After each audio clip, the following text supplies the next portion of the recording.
स्तोत्रलाई आधार बनाएर शिव महिमाको विचार चल्दैछ। पुष्पदन्ताचार्यले शिव महिमाको वर्णन गर्दै नास्तिकहरूले परमात्माको खण्डन गर्न उठाएका विभिन्न प्रश्नहरूलाई, तर्कहरूलाई उत्तर दिने प्रयास गर्नुभएको थियो। र संसार सावयव छ र सावयव वस्तु अवयवहरूको समायोजनद्वारा अवश्य नै निर्माण भएको हुनुपर्दछ र निर्माण भन्ने कुरा कुनै चेतन अधिष्ठाता बिना सम्भव छैन र चेतन अधिष्ठाता पनि कुनै सामान्य जीव अथवा अल्पशक्तिमान अल्पज्ञ कुनै सामान्य मानिस हुन सक्ने सम्भावना छैन। किन भन्दा यत्रो विशाल विश्वको रचना एउटा सामान्य व्यक्तिले, सामान्य मानवले कसरी गर्न सक्छ र? यस प्रकार सृष्टि भयो भनेपछि कुनै चेतन त्यसमा चाहियो र त्यो चेतन अवश्य नै सर्वशक्तिमान र विशेष क्षमताको हुनु पर्यो। भनेपछि त्यसलाई ईश्वर भन्ने नाम दिउँ अथवा नदिउँ, ईश्वर त अवश्य नै सिद्ध हुन्छ। त्यसलाई नाम त भिन्न भिन्न दिन पाइयो, तर चिज चाहिँ सर्वशक्तिमान, सर्वसमर्थ, सर्वव्यापी त्यो तत्त्व हुनै पर्छ।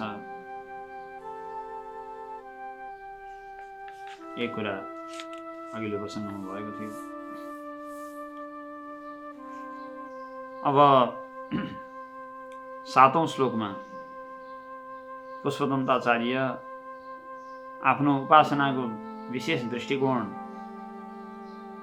र विभिन्न मतमतान्तर, विभिन्न परम्परा, विभिन्न सिद्धान्तका वाद प्रतिवाद, यी सारा परम्पराहरूको पनि त्यो अद्वितीय शिव तत्त्वमा समन्वय छ या छैन। अर्थात् जो मूल वैदिक परम्परालाई अवलम्बन गरेर, मूल वैदिक सिद्धान्तलाई स्वीकार गरेर शिवको ध्यानमा, शिवको शिव तत्त्वको चिन्तनमा लागेका छन्, तिनीहरूको मात्रै उद्धार हुन्छ कि अथवा अरू विभिन्न परम्पराका व्यक्तिहरूको पनि कुनै न कुनै उपायले त्यो परम फल, जसलाई हामी मोक्ष या परम आनन्द भन्छौँ, त्यसमा केही न केही रूपले उनीहरूको पनि प्रवेश छ, समन्वय छ या छैन? यो एउटा विशेष प्रश्न हो जो भिन्न भिन्न धर्मका, भिन्न भिन्न सिद्धान्तकारहरूको अगाडि उपस्थित भएको छ। एउटा परम्परा मान्ने र एउटा सिद्धान्त मान्ने व्यक्तिले अर्को सिद्धान्त मान्ने र अर्को परम्पराको व्यक्तिलाई कुनै पनि हालतमा त्यो मोक्षको अथवा त्यो उद्धारको बाटो दिन तयार छैन। भन्छ कि हामीभन्दा बाहेक सबै चाहिँ बन्धनमा पर्छन्, नरकमा पर्छन्। कुनै पनि धर्मको सिद्धान्तमा जाउँ, कुनै पनि परम्पराको मान्यतामा जाउँ, उनीहरू यही घोषणा गर्दै बसेका छन् कि हामी कहाँ आएको जतिको उद्धार हुन्छ, हामीलाई स्वीकार गर्नेहरू जति तर्छन्, हामीलाई स्वीकार नगर्नेहरू रुँदै रुँदै हाम्रो शरणमा आउनुपर्छ पछि भनेर यसरी कति अहिले पनि त्यस्ता दर्शन, सिद्धान्त, संस्था, सङ्गठन चलिरहेकै छन्। तिमीहरू धुरु धुरु रोएर हामी कहाँ आउनुपर्छ अनि बल्ल तिमीहरूको उद्धार हुन्छ, नत्र हुँदैन। अरू सबै हाम्रो धर्मलाई स्वीकार नगर्नेहरू, हाम्रो विश्वास, हाम्रो मान्यता, हाम्रो परम्पराले नमान्नेहरू कुनै उपायले पनि त्यहाँ पुग्न सक्दैनन्। एकमात्र हाम्रो चाहिँ देवता हुनुहुन्छ मुक्तिदाता। अब अहिले मुक्तिदाताहरूको त व्यापार व्यवसाय नै चलेको छ, ठुल्ठुला कार्यालय, जहाँसुकै मुक्तिदाताहरू सल्बलाएको अवस्था छ नेपालभरि। मुक्तिदाताहरू किताब बाँड्दै मुक्तिको सन्देश फिजाउँदै हिँडिरहेका छन्। हाम्रा देवता एकमात्र मुक्तिदाता हुनुहुन्छ। ठुल्ठुला उनीहरूका उपासना घरहरूमा पनि लेखिएको पनि देखिन्छ। एकमात्र हाम्रा देवता मुक्तिदाता हुनुहुन्छ। उहाँभन्दा बाहेक अर्को कुनै माध्यमले पनि मुक्ति पाउन सकिँदैन। अरू सबै नरकमै जागिने हुन्, सबै शैतानमै जाने हुन्। त्यही भएर हाम्रो शरणमा आऊ। कोही त्यसो भन्दैछन्, ठुला सोले बोलिरहेकै छन्, कसैले मुख सुन्न सकेको छ र? कोही हाम्रो धर्मलाई, हाम्रो विश्वासलाई नमान्नेहरू विधर्मी हुन्, काफिर हुन्,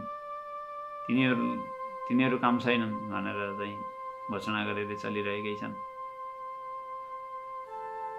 एउटा सम्प्रदायले अर्को सम्प्रदायलाई निषेध गरिरहेको छ, निराकरण गरिरहेको छ। त्यसलाई छुन हुँदैन, त्यसलाई हेर्न हुँदैन, त्योसँग बस्न हुँदैन। एक थरी माला लाउनेले अर्को थरी माला लाउने मान्छेलाई हेऱ्यो भने नुहाउनु पर्छ अरे। एक थरी टिकासँग अर्को थरी टिका मिसियो भने बर्बादै हुन्छ अरे। यो सबै त चलिरहेकै थियो गन्जागोल। संसारमा गन्जागोल चलेन भने त संसारै भएन नि। आखिर संसारै न हो यो। त्यही भएर यी सारा नौटङ्की र गन्जागोल चलिरहेकै छन्। तर मूल वैदिक सिद्धान्त, वैदिक धर्म, वेदका ऋषिहरूले बताएको जो परम्परा छ, त्यसले पनि यस्तै निषेधको दृष्टि अँगाल्छ कि अथवा समन्वयको कुनै सूत्र दिन्छ भन्ने प्रश्न ऋषिहरूको अगाडि पनि उपस्थित भयो। किन भन्दा मान्छे त भिन्न भिन्न रुचिका छन्। भिन्न भिन्न रुचि हुने बित्तिकै उनीहरूलाई उपासना, ध्यान, साधनाको पद्धति पनि भिन्न भिन्नै मनपर्छ। आफ्नो मनअनुसार उनीहरू त्यसमा लाग्छन्। ती लागेकाहरूलाई कसरी समन्वय गर्न सकिन्छ या सकिन्न, त्यसको वैदिक जो ऋषिहरूको चिन्तन हो त्यसैलाई पुष्पदन्ताचार्य यो श्लोकमा प्रकट गरिरहनु भएको छ। त्रयीसाङ्ख्यं योगः पशुपतिमतं वैष्णवमिति प्रभिन्ने प्रस्थाने परमिदमदः पथ्यमिति च रुचीनां वैचित्र्याद् ऋजुकुटिलनानापथजुषां नृणामेको गम्यस्त्वमसि पयसामर्णवैव।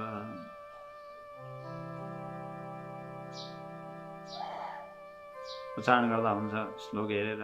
त्रयीसाङ्ख्यं योगः पशुपतिमतं वैष्णवमिति प्रभिन्ने प्रस्थाने परमिदमदः पथ्यमिति च रुचीनां वैचित्र्याद् ऋजुकुटिलनानापथजुषां नृणामेको गम्यस्त्वमसि पयसामर्णवैव।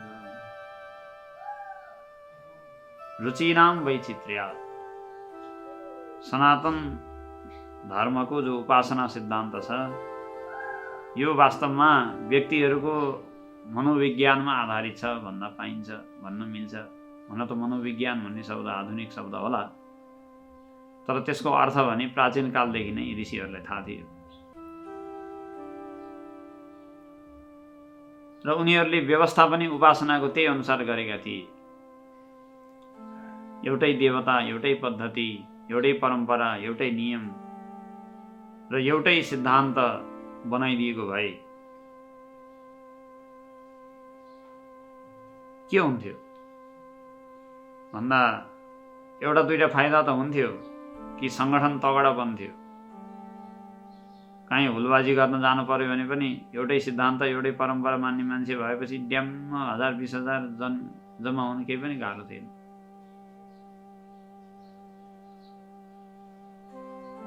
किन भन्दा एकै दिन एकै ठाउँमा एउटै विधिले, एउटै पद्धतिले उपासना गर्ने मान्छेहरू लाखौँको सङ्ख्यामा छन् भने समाजमा 1000-20,000 सट्टै जम्मा हुनलाई के आपत्ति, केही हुँदैन थियो। अर्थात् सङ्गठन अनि समाजमा एउटा प्रभाव, उपस्थिति, सङ्घीय शक्ति कलयुगी भनेर भनिन्छ। कलियुगमा बुझिने भाषा चाहिँ राम्रो हुन्थ्यो। आफ्नो सामाजिक प्रभाव र एउटा चाहिँ दबाब पनि अलि राम्रैसँग बनाउन सकिन्थ्यो। त्यो फाइदा छँदै थियो। जुन कुरा अहिले हामी सनातन धर्ममा भएन, हिन्दूहरूमा भएन भनेर चिन्ता मानिरहेका छौँ। हामी धेरैजना भए पनि कहीँ एउटा कुनै अभियान अथवा विचारमा सङ्गठित हुन चाहिँ नसक्ने, आफ्नै विचारमा हिँडिरहने। त्यही भएर जहाँ सङ्गठनको मात्रै भाषा बुझिन्छ त्यहाँ अलिकति उपस्थिति न्यून, कमजोर, निम्सरो, कमजोर, निमुखा जस्तो भएको, जसको चिन्ता हामीलाई छँदैछ। भनेपछि एउटै विधि पद्धति ऋषिहरूले बनाइदिएका भए हामीलाई फाइदा हुने रहेछ नि। आज यो एउटा पक्ष छ। तर अर्को पक्ष के छ भने यदि एउटै विधि पद्धति सिद्धान्त उपासना परम्परा भएको भए सङ्गठन त राम्रो बन्थ्यो, तर त्यसबाट जीवनमुक्त सन्त अथवा ठुला ठुला भगवत दर्शन प्राप्त गरेका भक्त र भिन्न भिन्न विशेष प्रकारका उपासकहरू जन्मिन सक्ने वाला थिएनन्। किन भन्दा मान्छेको रुचि अनेक प्रकारको भिन्न भिन्न तहको हुन्छ र त्यो भिन्न रुचि भएको मान्छेलाई उसको रुचि अनुकूल उपासना सिद्धान्त देवता र एउटा उसको विश्वासको आधारमा आधारित रहेको परम्परा यदि प्रदान गर्न सकिएन भने त्यसले आध्यात्मिक विकासमा उन्नति गर्न सक्दैन। र त्यो अवलम्बन गर्छ, बाटो त हिँडिरहन्छ तर कहीँ पुग्न पनि सक्दैन। व्यक्तिको निर्माण चाहिँ सम्भव थिएन। सङ्गठनको निर्माण र व्यक्तिको निर्माण अलि भिन्न भिन्न कुरा हो। त्यसलाई अलग्याएर बुझ्दाखेरि सजिलो पर्छ।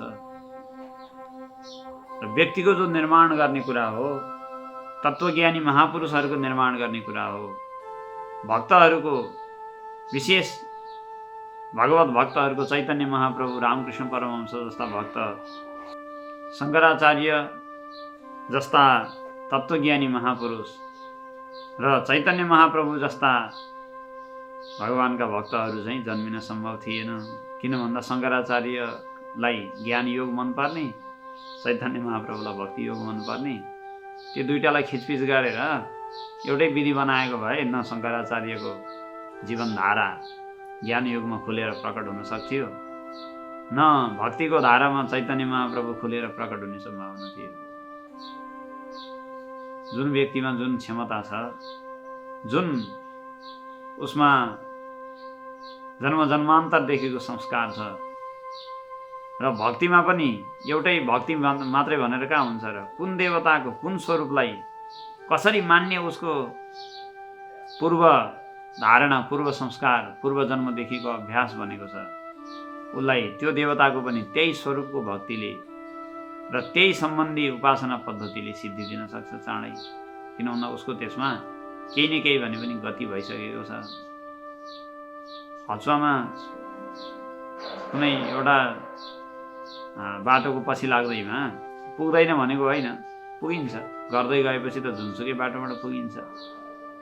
तर आफ्नो प्राचीन संस्कारको अनुसार थिएन भने त्यसमा अलिकति समय लाग्छ।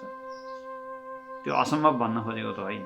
किन भन्दा मान्छेले चाहना गरेपछि कुनै पनि चिजलाई छिचोलेर निकाल्न सक्छ। तर पनि आफू हिँडिरहेको, गइरहेको, अगाडि बढिसकेको बाटोबाट चाँडै हुन्छ।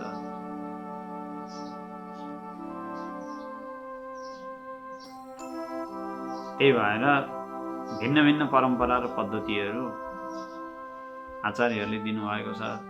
भगवान कृष्णकै उपासनामा पनि भिन्न भिन्न रुचि भएका मानिसहरू छन्। कोही एकदम बाल गोपाल, लड्डु गोपाल भनेर त्यसको उपासना गर्दछन्, देखेकै छौँ हामीले। कोही वृन्दावन बिहारी लाल भनेर गोपीहरूको साथमा रहनुभएका वृन्दावन बिहारी अथवा रासलीला गोपीहरूको वृन्दले घेरिनुभएका त्यो स्वरूपलाई भगवान कृष्णको उपास्य मानेर हिँडिरहेका छन्। कोही द्वारकाधीश भनेर त्यो एउटा राजकीय स्वरूपलाई अगाडि लिएर चलिरहेका छन्। आफ्नो रुचि केमा खुल्छ भन्ने न हो। भगवतीको उपासना गर्नेहरूलाई अझै यो विचित्रता छ। बरु भगवानको उपासनामा धेरै भेद छैन जति भेद शक्तिको उपासनामा छ। अब तपाईँहरूले सप्तशती त पाठ गर्नुभएकै होला कहिलेकाहीँ नवरात्रमा इत्यादिमा। त्यहाँ हेर्नुहोस् त अध्याय पछि अलग अलग देवीको स्वरूप छ। अब एउटा आश्चर्यजनकै कुरो छ, एउटै सप्तशती हो, एउटै किताब त हो नि, होइन? एउटै ग्रन्थ हो। अब हामीले त देवी भनेपछि एउटै देवी भनेर लगभग दिमागमा एउटै जस्तो चित्र आउँछ। तर त्यहाँ चरित्र 3 चरित्रका 3वटा देवी, त्यति मात्रै नभएर अध्याय पिच्छेका छुट्टा छुट्टै ध्यानका विधि पद्धति अलग अलग, कोही 4 हात भएका देवी, कोही 18 हात भएका, कोही 10 हात भएका, कोही 8 अष्टभुजा, कोही हातमा के आयुध लिएका, कमलमाथि बसेका हुन् कि हाँसमाथि बसेका हुन् कि अथवा सिंहासनमाथि बसेका हुन् कि, कुन हातमा कुन अस्त्र शस्त्र कुन रङको, कोही काला काला, कोही सेता सेता, कोही राता राता, कोही पहेँला पहेँला, पुरै भिन्न भिन्न छ। र त्यो एउटै विधि एउटै पद्धति नबनाउनुमा कारण यही छ कि भिन्न भिन्न संस्कार भएका मानिसहरूलाई भिन्न भिन्न चिजले सफलता दिन्छ, सिद्धि दिन्छ। र त्यो उनीहरूको सफलतालाई मध्यनजर गरेर आखिर ऋषिहरूको अगाडि त सङ्गठन निर्माण गर्ने प्रश्न उपस्थित थिएन। आज यो कलियुगको साह्रै गन्जागोलको समस्यामा फँसेको हुनाले मात्रै यो तल्लो तहको प्रश्नमा हामी अल्झिरहनु परेको छ। किन भन्दा यति धेरै युग गन्जागोलमा फँस्यो कि हाम्रो प्रश्न पनि एकदमै सामान्य तहको समस्यामा अल्झिरहनु परेको छ। अब पेट दुखेर छटपटाएको बिरामीका लागि अब डाक्टर सिद्धान्तको ठुला ठुला चाहिँ अपरेसन अनि त्यसपछि चाहिँ ल्याब सर्जरी के मतलब, पेट दुखेर मर्नै लागिसक्यो, जब एउटा बिरी नुन अथवा हिङ पानी खान पाएको छैन भनेर छटपटाएको लागि त्यही सबभन्दा ठुलो हुन्छ भने जस्तो हो। एउटा सामान्य चिजमा हामी चाहिँ ठुलो पीडा भोगिरहेको अवस्था आजको हो। त्यही भएर यी ठुला ठुला प्रश्नहरू पनि ओझेलमा परिरहेको अवस्था छ। तर ऋषिहरूको अगाडि चाहिँ सङ्गठन कसरी बनाउँला, हामी फेरि अल्पमतमा पऱ्यौँ भने के होला, हाम्रो विश्वासै हराउने स्थिति आयो भने के होला, हाम्रा विश्वासमाथि अरूले चाहिँ जथाभावी धावा बोल्न थाल्यो भने हामीले कसरी रक्षा गरौँला, हाम्रो जाति हाम्रो चाहिँ पहिचानलाई, हाम्रो सांस्कृतिक गौरवलाई हामीले कसरी जोगाउँला, यी कुराहरू आज जो मूल मुद्दा भएका छन् हिन्दूहरूका लागि। तर पुराणका ऋषि वेदका महर्षिहरूको अगाडि यी मुद्दाहरू थिएनन्। किन भन्दा सनातन धर्म बाहेक अर्को कुनै धर्म पनि थिएन।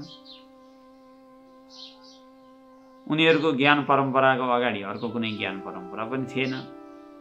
विश्वभरि एउटै संस्कृति थियो, एउटै सभ्यता थियो, त्यो वैदिक सभ्यता। वेदमा ऋषिहरूले मन्त्रैमा लेखी सा प्रथमा संस्कृति विश्वबारा, शुक्ल यजुर्वेदको मन्त्रैमा छ यो कुरा।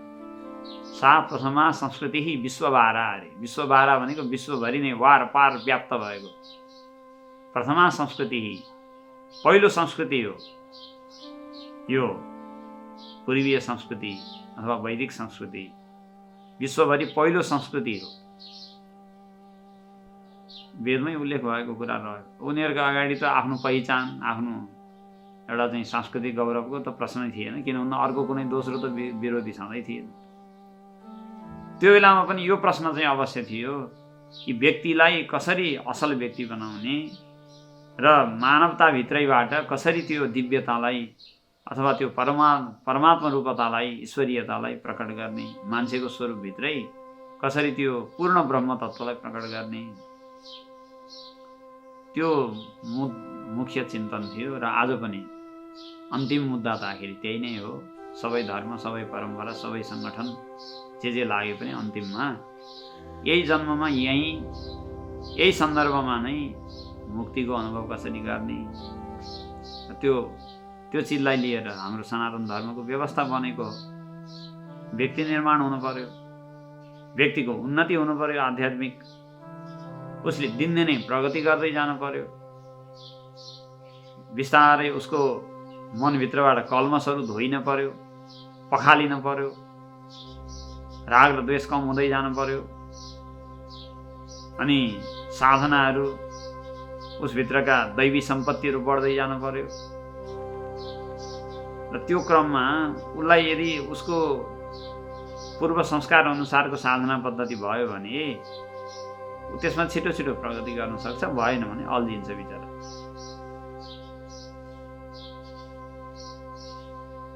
त्यो गरेको देखिन्छ साधना, तर पुगेको कहीँ पनि छैन, अल्झिरहेको हुन्छ। त्यही भएर भिन्न भिन्न विधिको व्यवस्था गरी, तर यो कुरा पनि बताइदिए कि तिम्रो विधि भिन्नै, उसको विधि भिन्नै होस्, अन्तिममा पुग्ने ठाउँ चाहिँ एउटै हो है बाबु। त्यसमा एउटाले अर्कालाई राग द्वेष नगर्नु, किनभने आफूले अवलम्बन गरेको मार्ग राम्रो जस्तो लाग्नु, अर्काले गरेको त खै के हो थाहा छैन, ठिकै ठिकै होला भनेर भन्नु त स्वाभाविकै छ, मान्छेलाई त्यस्तो हुन्छ नै। आफूले चिने जानेको प्रति अलिकति लगाव त हुने नै भयो, हुन पनि पर्छ। नत्र एउटा कुनै आफ्नो निश्चित धारणा भएन भने त्यसमा अडिन सक्दैन, टिक्न सक्दैन। त्यो आवश्यक पनि छ, तर त्यो आवश्यक छ भन्दैमा अर्कालाई तोड्दै फोड्दै अनादर गर्दै अपमान गर्दै हिँड्ने भने चाहिँ होइन। त्यही भएर ऋषिहरूले वेदमा मन्त्र बनाइदिए, तदेवाग्निस्तदादित्यस्तद्वायुस्तदु चन्द्रमाः तदैव शुक्रं तद्ब्रह्म ता आपः स प्रजापतिः। तदैव अग्निः तदादित्यः तद्वायुः तदु चन्द्रमाः। वेदमा भिन्न भिन्न देवताहरूको हवन हुन्छ। इन्द्राय स्वाहा, वरुणाय स्वाहा, आदित्याय स्वाहा, अग्नये स्वाहा, वायवे स्वाहा, चन्द्रमसे स्वाहा, भिन्न भिन्न मन्त्र पढ्छन्। देवताहरू पनि कति धेरै, 33 कोटी भन्छन्, कति कोटी भन्छन्, भनिसाध्यै छैन। भिन्न भिन्न जस्तो लाग्छ होइन? भिन्न भिन्न दिशामा राखेर पूजा पनि गरिन्छ। दिक्पाल भनेर, लोकपाल भनेर अलग अलग ठाउँमा, अलग अलग आसनमा, अलग अलग वाहन भएका देवता छन्। कोही मृगमाथि चढेका, कोही भेडोमाथि चढेका, कोही हात्तीमाथि चढेका, कोही घोडामाथि चढेका, उस्तै परे कोही भैँसीमाथि चढेका पनि छन्। यमराज भिन्न भिन्न जस्तो लाग्छ, तर ऋषिहरूले वेदमा त्यसलाई एक ठाउँमा जोड दिएर राखिदिनु भइसकेको छ पहिले। तदैवाग्नि तदादित्यः तद्वायुस्तदु चन्द्रमाः। आखिरी त्यो अग्नि भने पनि, वायु भने पनि, आदित्य भने पनि, चन्द्रमा भने पनि, ब्रह्मा भने पनि, प्रजापति भने पनि त्यही एउटै तत्त्व हो। तदेव तदेव तदेव तदेव, त्यही एउटै परमात्मा तत्त्व हो। हाम्रो एउटा साधनाको जो अभ्यास छ त्यसलाई सफल बनाउनका लागि भिन्न भिन्न रूप अथवा भिन्न भिन्न स्वरूपहरूमा, आकार प्रकारमा प्रकट भएको छ। किन एउटा आकार सबैलाई मनपर्छ भन्ने छैन, अर्को आकार पनि सबैलाई मनपर्छ भन्ने छैन। त्यो भिन्नता किन गरिरहेको छ उसले? आफूलाई अनन्त विभिन्न स्वरूपहरूमा किन प्रकट गरेको छ उसले? विभिन्न अवतारहरूमा किन प्रकट गर्छ उसले? के खाँचो पर्यो उसलाई भन्दा उसले हेरेको भनेको त्यही हो कि भिन्न भिन्न रुचि भएका जीवहरू छन्, तिनीहरूको उन्नति होस्। जुनसुकै स्वरूपमा लागेर भए पनि उनीहरूको उन्नति होस्। तर चिज चाहिँ एउटै हो भित्रबाट भन्ने चाहिँ नबिर्स्यौँ। यो चाहिँ हाम्रो मूलधार हो। अब यो मूलधारलाई स्वीकार नगर्नेहरू, कुनै एउटा देवता, एउटा उपासना विशेषका चाहिँ भक्त, अरूका निन्दक र अरूका लागि चाहिँ एउटा द्वेष गर्ने जस्तो यदि वातावरण देखियो भने तिनीहरू वैदिक चिन्तनबाट तल खस्केर चाहिँ तिनीहरूको ध्यान अन्तवाणी हो भनेर बुझ्दा हुन्छ। यो समन्वयको जो धार छ यसबाट भाँडियो भने तिनमा र विधर्मीहरूले जो हामीले परधर्म भनेर भन्छ नि, जसलाई वेदलाई खण्डन गर्नेवाला धर्म, तिनीहरूमा खासै केही तात्विक भिन्नता भएन। वेदलाई हाम्रो वेद हाम्रै हो भनेर मान्ने सम्प्रदायवालाले पनि यदि वेदको मूल सिद्धान्त, उपासनाको पद्धतिको मूल एउटा दर्शनलाई यदि पालना गरेको छैन भने तिनमा र वेद काम लाग्दैन, वेद फाल्दै हुन्छ भन्नेमा आखिर अन्तर के भयो त?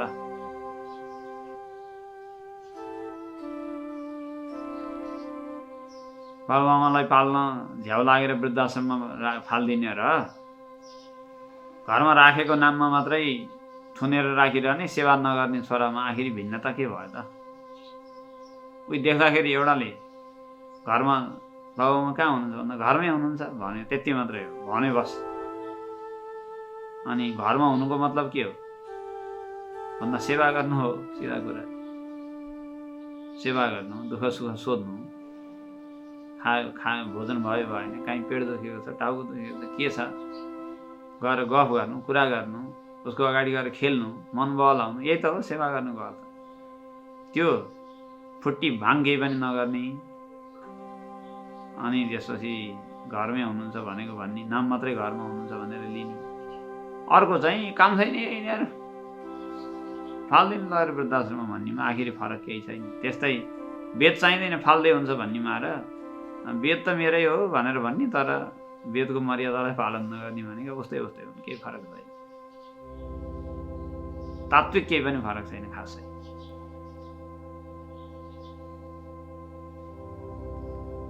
अब यहाँ पुष्पदन्ताचार्य रुचिनाम वैचित्र्यात् भन्नुहुन्छ। भिन्न भिन्न रुचि भएका मानिसहरूको कारणले भिन्न भिन्न पद्धतिहरू बनेका छन् र दृष्टान्त दिनुहुन्छ समुद्रको। ऋजु कुटिला नाना पथजुसाम पयसाम अर्णवः इव। जस्तै भिन्न भिन्न जलस्रोतहरू छन्, भिन्न भिन्न पहाड पर्वत हिमश्रृङ्खलाहरूबाट बनेका जन्मिएका स्वर्णभद्र इत्यादि नदीहरू, नर्मदा यस्ता नदीहरू, अनि गङ्गा यमुना जस्ता नदीहरू, कोही पूर्वतिरबाट, कोही पश्चिमतिरबाट, कोही उत्तर, कोही दक्षिण, भिन्न भिन्न ठाउँबाट, ब्रह्मपुत्र, गण्डकी अलग अलग ठाउँबाट अलग अलग दिशाबाट बग्छन्। नर्मदा पश्चिम समुद्रमा गएर मिल्छ छुट्टै अलग्गै, गङ्गा आएर बङ्गालको खाडीमा यता मिल्छन्। भिन्न भिन्न ठाउँमा भिन्न भिन्न नदीहरू बाङ्गोटिङ्गो सिधा गर्दै बगिरहेका छन्। तर कुनै पनि पानीको स्रोत होस्, कहीँबाट पनि बगिरहेको होस्, चाहे त्यो सिधा हानिएर जाओस् अथवा घुम्दै फिर्दै बाङ्गोटिङ्गो हुँदै जाओस्, अन्तिममा मिल्छ कहाँ भन्दा मिल्छ अर्णवाह भनेको समुद्रमा गएर मिल्छ। त्यसै गरी भिन्न रुचि भएका मानिसहरू पनि कोही सिधा कोही बाङ्गो बाटोले नृणाम एकः त्वमेव गम्यः असि। सम्पूर्ण प्राणीहरूका लागि शिव नै एकमात्र गन्तव्य हुनुहुन्छ। शिव भनेको आत्मतत्त्व, हजुर नै एकमात्र अन्तिम लक्ष्य हुनुहुन्छ, एकमात्र गन्तव्य हुनुहुन्छ। भिन्न भिन्न बाटोको नाम लिँदै भन्नुहुन्छ, त्रैसाङ्ख्यम योगः पशुपतिमतं वैष्णवमिति प्रभिन्ने प्रस्थाने परमिदमदः पथ्यमिति च। कोही त्रयी भनेको वैदिक मार्गमा लागेका छन्, मूल वैदिक परम्परामा हिँडेका छन्, तिनीहरू चाहिँ रिजु मार्गमा लागेका हुन्, तिनीहरू छोटो बाटोमा लागेका मान्छे हुन् र मूल वैदिक सिद्धान्तभन्दा बाहेक अरू विभिन्न सम्प्रदायमा लागेका मान्छे छन् भने वेदकै अनुकूल तर वेदको विरोध चाहिँ नगर्ने, तर मूल वैदिक चिन्तनबाट अलिकति आफ्नो सम्प्रदायतिर अलि बढी ढल्किएका त्यस्ता मान्छे छन् भने अलिकति बाङ्गो बाटो हिँडिरहेका छन्। तर त्यो बाङ्गो बाटोबाट पनि अन्तिममा त्यो शिव तत्त्वमा तिनीहरू अवश्य पुग्छन्। प्रभिन्ने प्रस्थाने, प्रस्थान भिन्न छ, सम्प्रदाय परम्परा भिन्न छ र तिनीहरू के भन्छन् भन्दा इदम परम अधः पथ्यम, परम इदम अधः पथ्यम। आफ्नो मान्छे जम्मा गरेर ए तिम्रो भन्दा त यो श्रेष्ठ हो, इदम परम, यो श्रेष्ठ हो, अधः पथ्यम यो पो राम्रो हितकारक छ, पथ्य छ, हितकारक छ, यसमा आऊ। घरमा सबैको होला क्या अरे यो भाँडभैलो चलिरहेकै होला, कुनै एउटा सदस्य कुनै एउटा सम्प्रदाय भन्ने जन्तुमा पसेको छ भने अब त्यसले दसैँ तिहार सारा नमिठो हुने गरी त्यही भटभटाइरहन्छ। होइन तिमीहरू आएनौ भन्छ, यता दसैँमा सेल पाकिरहेको छ, उसको अर्कै सेल पाकिरहेको छ।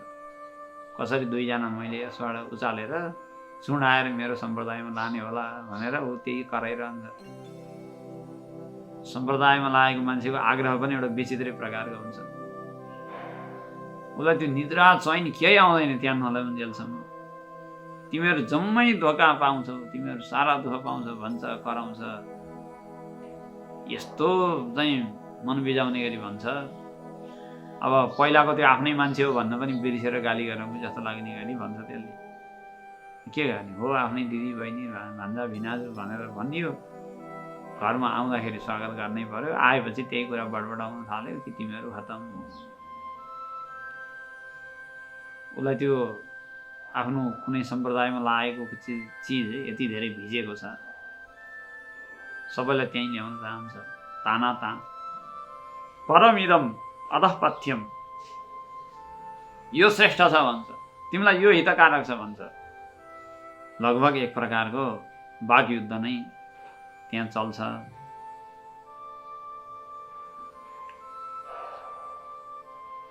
अब एउटा साधकले सुनाउनु भएको एउटा कुनै नयाँ सम्प्रदाय आएछ, भएको कुरा हो, नाम चाहिँ नभनिकन कुरा गरौँ। अनि त्यहाँ चाहिँ कस्तो गरे भन्दाखेरि रामकृष्णको त नाम लिनै नहुने, शिवभन्दा बोल्नै नपाइने, त्यस्तो एउटा जन्मेको रहेछ। अहिले अनौठो भएर मैले बताएको, किन बरु अर्को खालको त पहिलेदेखि थियो, अलिअलि थाहा पाएकै हो। विष्णुभन्दा अर्को शिव त भन्नै नहुने, हेर्नै नहुने, छुनै नहुने भन्ने खालको त बरु सम्प्रदाय बिगबिगी देखिएकै थियो। अहिले त्यस्तो पनि एउटा नयाँ कहाँबाट आएको छ अरे। त्यो धेरै नचलिसकेको भए पनि अलिअलि देश आइसक्यो, साधकहरूको परिवारमा आइसकेपछि देखिने देखियो। अनि सङ्कल्प गर्दा पूजा गर्दा हरि ओम तत्सत हरि हरि नारायण भन्यो भने ओहो यस्तो भन्ने भनेर कान थुन्छ अरे। अब आफ्नै साली हो, के गर्नु हजुर, त्यसको कुरा सुन्दा सुन्दा उल्टो पाल्टो दिमाग भुट्ने गरी चाहिँ त्यसले भन्छे घरमा नआइज भन्न पनि गाह्रो, हुन आफ्नै साली हो भनेर एउटा साधकले सुनाउनु भएको दुर्घटनाको कुरा। शिव भन्यो भने चाहिँ खुसी हुन्छ अरे, हे रुद्राभिषेक गर्ने शिवको भक्ति गर्ने भन्यो भने चाहिँ खुसी हुन्छ अरे साली। कृष्ण र राम भन्यो भने त मूर्ति नै उठाएर फाल्नुमा जस्तो गर्छ अरे। अब कुन चाहिँ दिमाग भुटेको। अब उसलाई फेरि त्यसमा एकदम ठुलो विश्वास छ एकदमै, अनि आएर त्यही भनिरहन्छ परिवारमा आएर। अब यतापट्टि परिवारको जमघटको रमाइलो लिने कि उतापट्टि त्यसको कुरा सुन्न नसकेर गाली गर्न थाल्ने हो, कुरा चाहिँ बिग्रिन्छ। यस्ता चाहिँ भाँडभैलो धेरै भएका छन् के, सबैको घर घरमा भइसक्यो। त्यही भएर म त के भन्छु भने कुनै पनि सम्प्रदायको कुरा कसैले पनि ल्यायो भने त्यसलाई पहिलो नमस्कार गरेर तिम्रो मेरो घरमा छेद्दै नछिर, तिमी जाऊ। म पहिलेदेखि अनादिकालदेखि गायत्री अथवा जेमा मेरो अधिकार थियो कुल परम्परागत त्यो मैले मन्त्र लिएको छु। पञ्चायतन देवताको उपासना घरमा गर्छु, पञ्चदेव उपासना। त्यहाँ चाहिँ मैले आफ्नो इष्टदेव मानेर विष्णुलाई अथवा शिवलाई देवीलाई जसलाई बिचमा राख्ने हो राख्छु।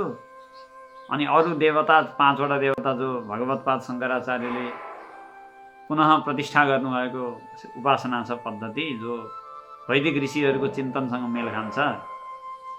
त्यसमा बिचमा शिवजीलाई राख्यो भने वरिपरि विष्णु, अनि त्यसपछि सूर्य गणेश देवी राख्ने, अथवा बिचमा विष्णु राखियो भने शिव गणेश देवी सूर्य राख्ने, यही त हो। बिचमा देवी राख्न पाइयो। आफ्नो इष्टदेव जो हो त्यसलाई बिचमा राख्ने, 4 दिशा 4 कुनामा अरू 4वटा देवतालाई राख्ने। अनि 5वटा देवताको सबै शालग्राम सर्वदेवमय हुनुहुन्छ, त्यही भएर शालग्राममा पूजा गर्छन्। नेपालमा त्यो चलन छँदैछ परम्परा।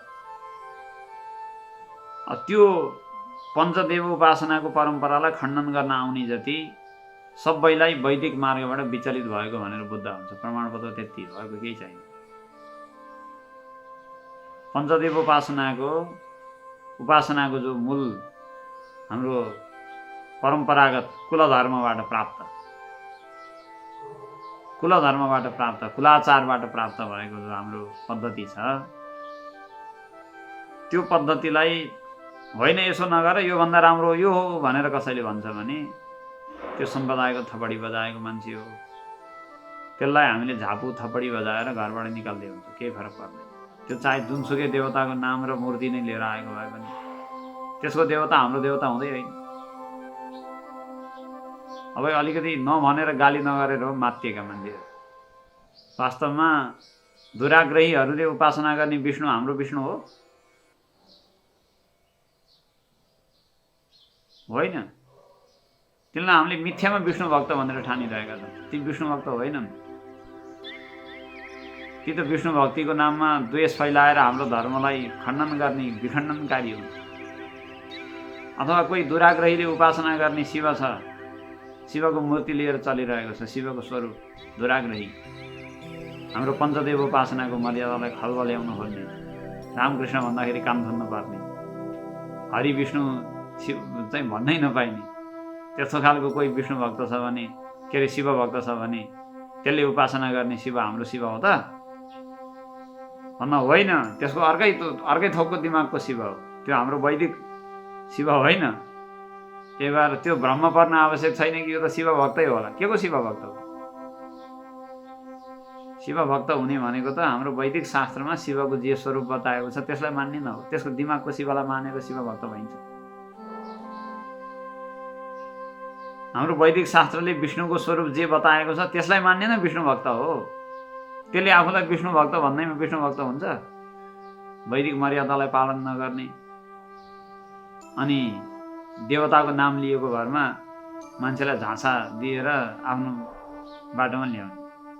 कति अवैदिक परम्पराहरू यस्ता पनि छन्। ठुला ठुला शिवलिङ्ग बनाउँदै शिवरात्रिमा चाहिँ ठुला ठुला उत्सव गर्दै चाहिँ लगाएर शिव शिव शिव भनेर मान्छेको चाहिँ समूहलाई तानेर अनि पछि त्यो शिव भनेको को हो? अर्कै थोको थियो। तिमीहरूको शिव अलि अर्कै थोको थियो। शिवलिङ्ग बनाएर मान्छे तान्न त सजिलो छ वैदिकहरूलाई आकर्षित गर्न, तर त्यो शिव हाम्रो शिव होइन। त्यो शिव अर्कै थोकको शिव हो। त्यो शिव र हाम्रो चाहिँ ध्यान मूर्ति बसेको कैलाशमा बस्ने शिव र शङ्कर अर्कै हो भन्दै त हिँडिरहेकै छन् त। भनेपछि तिनीहरूले मानेको शिव र हामीले मानेको शिव अर्कै हो भन्ने हुन्छ। त्यो शिव हुँदै होइन हाम्रो। तिनले मानेको विष्णु र हाम्रो विष्णु चिजै फरक हो। तिनको दिमागभित्रको शिव हो विष्णु हो, हाम्रो शास्त्रभित्रको विष्णु र शिव हो, फरक छ।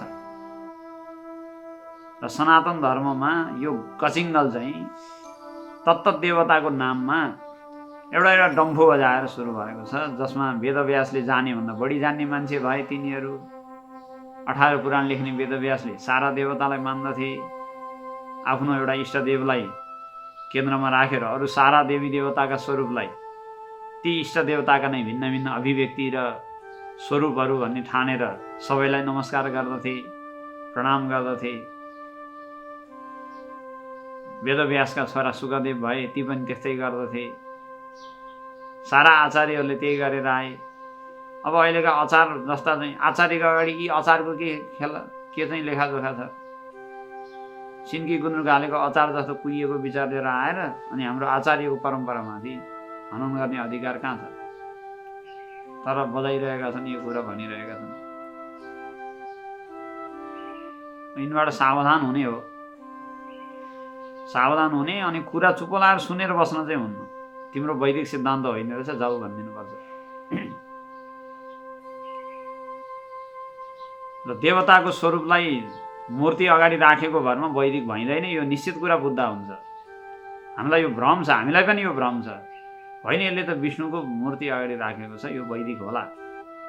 अथवा यो शिवको लिङ्ग अगाडि शिवलिङ्गको स्वरूप बनाएर अगाडि सिँगारेर राखेको छ, नाम लिँदाखेरि त शिव शिव नै भन्छ, यो त वैदिक नै होला, हाम्रै होला दाजुभाइ। अनि त्यो होइन। शिव पनि वैदिक शिव र अवैदिक शिव दुई थरी हुन्छन्। विष्णु पनि वैदिक विष्णु र अवैदिक विष्णु दुई थरी हुन्छन्। सारा चिजबिज एउटा वैदिक र अर्को अवैदिक दुई थरी हुन्छ। र त्यसले कसलाई समातेको छ त्यसको आफ्नो विश्वासको आधारमा फरक पर्छ।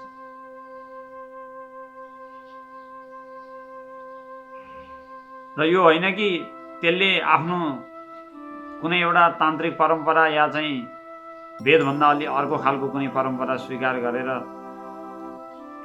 उपासना गर्यो भने सिद्धि सामर्थ्य ऐश्वर्य पाउँदैन भन्ने होइन, पाउँछ, त्यसमा पनि फल त प्राप्त हुन्छ, तर त्यसबाट मोक्ष भने मिल्न सक्दैन। जो मुख्य कल्याणको विषय हो त्यसबाट सिद्ध हुँदैन। वैदिक परम्पराभन्दा बाहेक अरू सिद्धि सामर्थ्य त वेद मार्गका भन्दा बाहिरका मान्छेमा पनि छँदैछ। त्यो हुनुमा कुनै ठुलो कुरो होइन। सिद्धि हुनु मुक्तिको पहिचान होइन। यो कुरामा पनि सनातन धर्मावलम्बीहरूमा ठुलो गन्जागोलको स्थिति सिर्जना भएको छ। सिद्ध नै सबभन्दा ठुलो भन्ने छ मान्छेलाई। सिद्धि अर्कै चिज हो, मुक्ति अर्कै चिज हो। वेदले देखाउन खोजेको हामीलाई मुक्तिको मार्ग हो।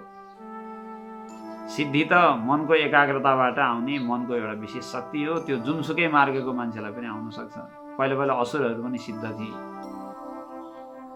दुर्योधन कस्तो सिद्ध थियो थाहा छ? दुर्योधनको सिद्धिको कुरा महाभारतमा कस्तो आउँछ? दुर्योधनले महाभारतमा त्यहाँ भगवान कृष्णले जब शान्तिदूत बनेर जाँदाखेरि त्यहाँ ऐश्वर्य आफ्नो स्वरूप प्रकट गर्नुभयो, विश्वरूप। सबै थर थर थर थर कामे, ओहो यस्तो कृष्ण यस्तोसँग विरोध कसरी गर्ने। सारा रुद्र आदित्य ब्रह्मा इन्द्र सारा यसकै शरीरभित्र व्याप्त भएर बसेका छन्। सारा देवी देवताको शक्ति योसँग छ, यस्तो कृष्णसँग विरोध कसरी गर्ने भनेर चाहिँ मान्छेहरू थरथर आए। कामी कौरवको राजसभा नै थर भयो। त्यसपछि दुर्योधन उठेर आत्मविश्वास, ती सबैमा आत्मविश्वास भर्दै प्रवचन गर्दै भन्छ, त्यही एउटा मिठो छ प्रसङ्ग। मेरो सिद्धि कम छ, कृष्णको पछाडि लागेर तिमीहरूले मेरो सिद्धि कम छ भन्छ। कुनै पनि आगो दन्दनी बलिरहेको ठाउँ छ भने मैले अभिमन्त्रण गरेर पानी फाल्दिएँ भने त्यो आगो निप्छ तत्कालै।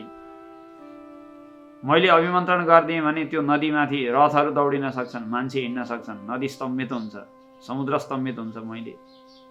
म आकाशमा उड्न सक्छु, बादलभित्र छिर्न सक्छु, भुइँभित्र घुस्न सक्छु, खाल्टो नखनिकनै कहीँबाट कुनै पनि स्वरूप प्रकट गर्न सक्छु, भिन्न भिन्न रूप लिन सक्छु। मैले कहिले बाघ, कहिले बँदेल, कहिले हात्ती, कहिले भैँसी, महिषासुरको चाहिँ आउँछ नि शब्द छ तिमी, भिन्न भिन्न रूप लियो भनेर त्यस्तै भिन्न भिन्न रूप लिन सक्छु। यो भन्न सक्छु मेरो कम सिद्धि छ, मैले नदेखाएर भयो, के चिन्ता गर्छौ तिमीहरू, न आत्त भाइ हो, जित्ने हो त्यसलाई युद्धमा भनेर प्रवचन गर्यो दुर्योधनले। भनेपछि त्यो दुर्योधनमा नि हुने चिज हो, त्यो ठुलो चिज होइन। त्यो मनको एकाग्रता थियो दुर्योधनको। द्वेषपूर्वकै भए पनि एकाग्र मन बनायो, केही साधना गर्यो, गरेपछि अलिअलि उसलाई एकाग्र मनले दियो। आफ्नै मनले दिने त हो। तर मन शुद्ध थियो कि थिएन भन्ने कुरा आयो भन्दा मन शुद्ध चाहिँ थिएन। मनमा सिद्धि थियो होला तर शुद्धि थिएन। शुद्धि चाहियो, मनमा शुद्धि चाहियो, अन्तःकरण चित्त शुद्ध हुनु पर्यो। र शुद्ध नभइकन त्यसमा आत्मतत्त्व प्रकट हुँदैन। भिन्न भिन्न ऐश्वर्यहरू प्रकट होलान् तर आत्मतत्त्व प्रकट हुँदैन, शिवतत्त्व भने प्रकट हुँदैन। त्यही भएर मूल सिद्धान्तमा अड्डिएर बस्नुपर्छ, चौधर्वी कुरा सुन्न हुँदैन। मूल सिद्धान्तमा अडिने भनेको के हो भन्दा आफ्नो कुल धर्म जे छ, अघि पञ्चदेव उपासनाको कुरा निस्किसक्यो, त्यो परम्परामा उपासनामा अडिने। र त्यतिले मात्रै त पुग्दैन, तर अरू समयमा सम्पूर्ण आफ्नो कर्तव्य कर्म अथवा जे घरमा चाहिँ गरिरहेको कर्म छ त्यो कर्मलाई भगवानको सेवा सम्झेर ईश्वरार्पण बुद्धिले निष्काम भावले अवलम्बन गर्ने, जसलाई गीतामा कर्मयोग निष्काम कर्मयोग भनेर उपदेश गरियो। गर्ने, व्यवहारलाई शुद्ध राख्ने, पवित्र राख्ने र विशेष गरी केही समय कमसेकम घन्टा 2 घन्टा निकालेर आत्मतत्त्वको चिन्तन गर्ने, मनन गर्ने, विचार गर्ने। किनकि अन्तिममा गर्नु त त्यही छ। सारा चिजले अन्तिममा पुर्याउन खोजेको त त्यही आत्मविचारमा हो, आत्मस्वरूपमा हो। यदि यतिको जीवन बाँचिएको छ भने कुनै उपासना पद्धतिको एउटा वैदिक सिद्धान्तको उपासना पद्धति, चाहे देवीको, गणेशको, शिवको, विष्णुको, जुन आफ्नो इष्टदेवको छ त्यही अनुसारको उपासना पद्धति अपनाइएको छ अनि आफ्नो जीवनलाई पवित्र राख्ने प्रयास गरिएको छ र आफ्नो सम्पूर्ण कर्मलाई, कर्तव्यको सारा पालन गर्ने अवधिलाई ईश्वरको सेवा भन्ने ठानिएर निष्काम भावले, एकदमै समर्पणको भावले गरिएको छ र बिहान बेलुका मन ठन्डा बनाएर आत्मविचार, सत्सङ्ग, वेदान्त चिन्तन गरिन्छ भने यसलाई भनिन्छ राजमार्ग। यो चाहिँ हाम्रो वैदिक धर्मले देखाएको ठुलो बाटो हो। धावन निमिल्यवा नेत्री नस्खलिन नपतेदिह, भागवतमा भागवत धर्म भनेर यसलाई बताएको छ। जहाँ आँखा चिम्लिएर दौड्यो भने पनि लड्ने डर छैन भनेर लेखेको छ भागवतमा। भन्नुको मतलब एकदम निष्कण्टक, बिना अवरोध, बिना व्यवधानको यो चाहिँ बाटो हो। अब कसैलाई कुनै सम्प्रदाय विशेष, परम्परा विशेष, मान्यता विशेष हुन्छ नि, विशेष आकर्षण भयो, नयाँ नयाँ खुलिरहेका छन्, यता आऊ भनेर होर्डिङ एउटाले टाँसेको छ, अर्कोले बोर्ड अर्कोतिर टाँसेको छ, हामी कहाँ फुत्तै 10 दिनभरिमा कस्तो भएर बनाइदिन्छ आऊ, अर्कोले 1 महिनामा आऊ त तिमीलाई त कस्तोबाट कस्तो बनाइदिन्छु भन्छ। सुन्दाखेरि आकर्षण भइहाल्छ, लाग्न मन लागिहाल्यो, दुर्भाग्यवश त्यसमा लागिहाल्यो भने के गर्ने भन्दा छोडेर भाग्नु पर्दैन, ठिकै छ। दुर्भाग्य थियो, लागिहाल्यो अब एकदमै असह्य भएको छ भने त छोड्न पनि पाइयो, नत्र ठिकै ठिकै लाग्दैछ भने त्यसलाई अवलम्बन गर्ने।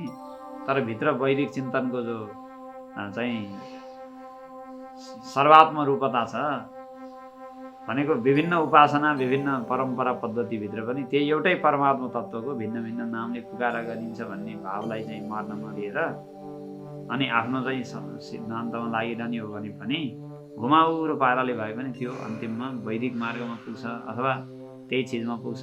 वैदिक मूल सिद्धान्तमा अडेको मान्छे छिटो हुन्छ, त्यति कुरो फरक छ।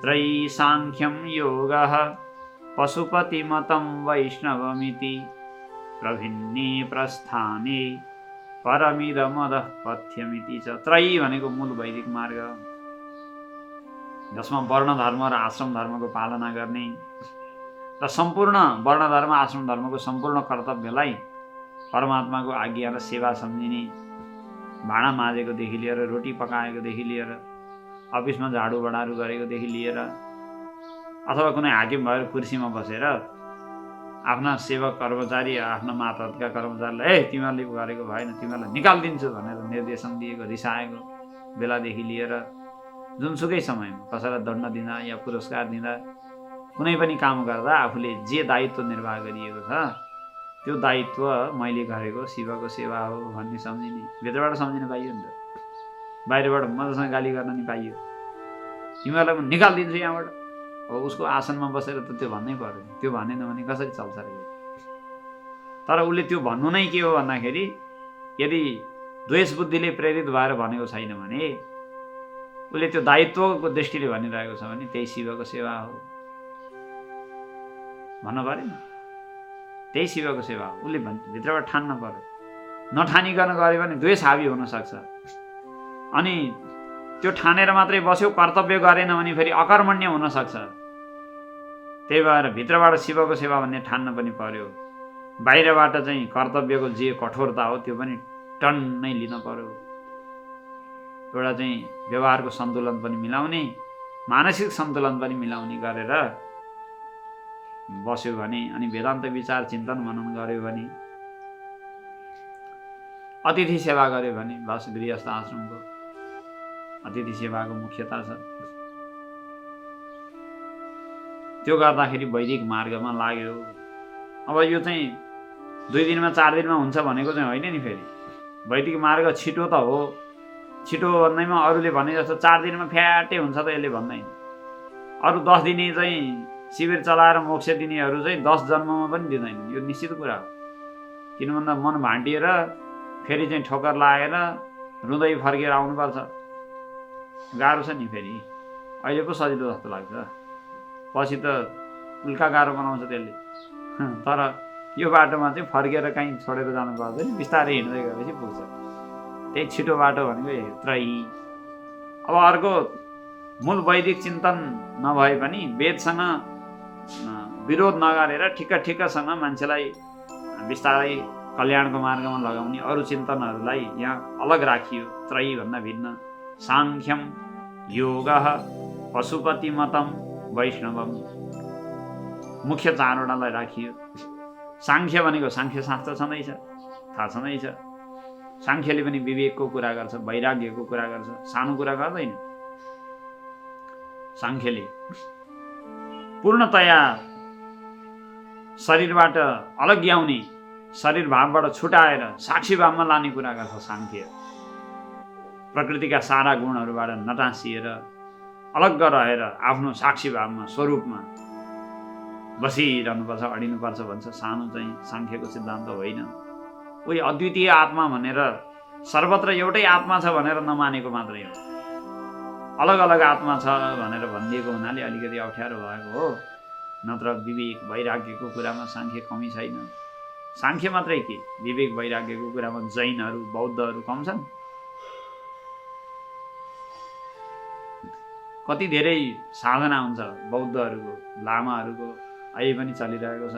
बरु हामी साधु सन्यासीलाई चाहिँ लड्डु पुडीमा चाहिँ मान्छेको जय जयकारमा चाहिँ चाँडै नै मान्छेले तान्छन्। तर अहिले पनि कयौँ हिमाली गुम्बाहरूमा बौद्धहरूको साधना पद्धति चलेको देख्दाखेरि जिब्रो ठोक्नुपर्छ। त्यो हिउँमा चिसोमा एउटा चाहिँ च्यादर ओढिएर त्यो जाडोलाई र सर्दीलाई चिसोलाई जितेर ध्यानद्वारा नै जितेर बसेका मान्छे कम हुँदैन नि। साधना त कसैको कम छ र।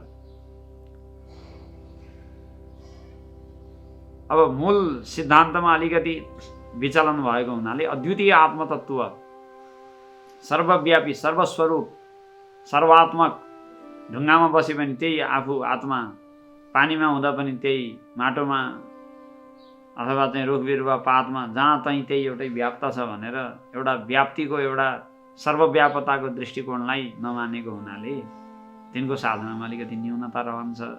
किन भन्दा ध्यान गरुन्जेल आत्मामा जोडिए, ध्यानबाट बाहिर आउने निस्किने बित्तिकै ढुङ्गा माटोसँग जोडिए। वैदिक धारामा लागेको मान्छे चाहिँ ध्यान गरुन्जेल पनि आत्मासँग जोडियो र ढुङ्गा माटोसँग जोडिन परेन पछि पनि, किनकि सारा भित्र त त्यही शिव नै छ उसको दृष्टिमा। भनेपछि ध्यानबाट बाहिर निस्केको बेलामा पनि खाटमा बस्दा, ढुङ्गामा बस्दा, रुखमा अडेस लाएर बस्दा पनि शिवमै बसेको छ। त्यो उसको चाहिँ अखण्डाकार बन्ने सम्भावना चाँडै छ। र अरू व्यक्तिका लागि अखण्डाकार बन्न कि अखण्ड नै ध्यान गर्नु पर्यो 24 घण्टा 12 महिना, नत्र बाहिर निस्किने बित्तिकै झरेर बाहिर आउनु पर्ने हो।